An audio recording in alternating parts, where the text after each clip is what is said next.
ঢেকিয়া লিহিৰি পতিয়া বতাহত যেনেকৈ হালে ঢোলৰে চাপৰ তোৰে লাহি কঁকাল দুচেও তিনি চেওকৈ ভাগে তোৰ দৰে নাচনি দেখি শ্ৰীকৃষ্ণই বাঁহী বজাইছিলে চাগে মোৰ মইনা ঐ বাঁহী বজাইছিলে চাগে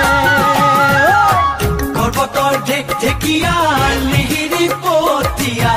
বতাহত যেনেকৈ হালে ঢোলৰে চাপৰত তোৰে লাহি কঁকাল দুচেও তিনি চেওকৈ ভাগে তোৰ দৰে নাচনি দেখি শ্ৰীকৃষ্ণই